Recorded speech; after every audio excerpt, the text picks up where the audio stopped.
Job క్యాలెండర్ను ప్రకటించి తమ సమస్యలు పరిష్కరించాలని ఖమ్మంలో నిరుద్యోగులు నిరసన చేపట్టారు. జిల్లా గ్రంథాలయం ఎదుట ప్రభుత్వానికి వ్యతిరేకంగా నినాదాలు చేశారు. వివిధ శాఖలో ఖాళీ పోస్టులున్నాయని, ప్రస్తుతం ప్రకటించిన నిరుద్యోగ నోటిఫికేషన్లో ఎక్కువ జాబ్లను చేర్చాలని వారు డిమాండ్ చేశారు. ప్రతి నిరుద్యోగికి ప్రభుత్వం న్యాయం చేయాలని కోరారు.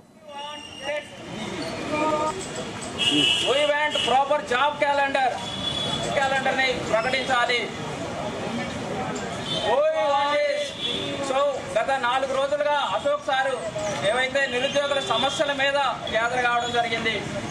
సో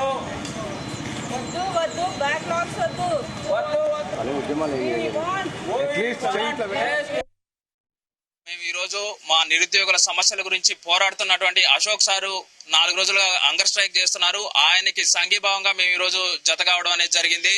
సో ప్రభుత్వం అశోక్ సార్ యొక్క న్యాయమైన డిమాండ్లు వెంటనే పరిష్కరించాలి. సో ఆ డిమాండ్లు ఏవైతే ఉన్నాయో అది ప్రతి ఒక్క నిరుద్యోగికి మేలు చేసేవిగా ఉన్నాయి.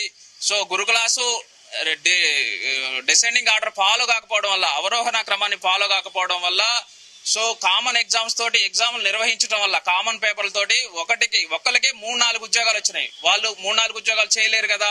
సో వాళ్ళకి నచ్చిన ఉద్యోగాన్ని తీసుకొని ఆ నాన్ జాయినింగ్ పోస్టులు ఏవైతే ఉన్నాయో అవి మిగతా డౌన్ మెరిట్ లో ఉన్న అభ్యర్థులకి ఇవ్వాలి అని చెప్పేసి ఇది చాలా న్యాయమైన డిమాండ్.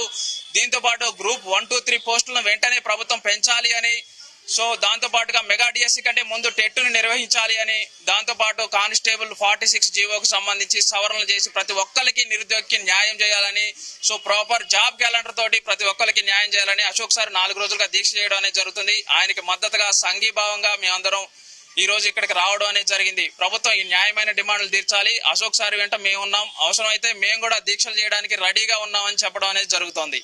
ఖమ్మంలో ఏదో చిన్న పార్టీ రూమ్ లో ఉండి ఎన్నో కష్టాలు పడుకుంటా నెలకొచ్చేసి 7,000, 10,000 ఖర్చు చేసి చదువుతున్నా గానీ ఏజులు పెరిగిపోయిన తర్వాత మాకు నోటిఫికేషన్ ఇస్తే మాకు ఉపయోగం లేదు.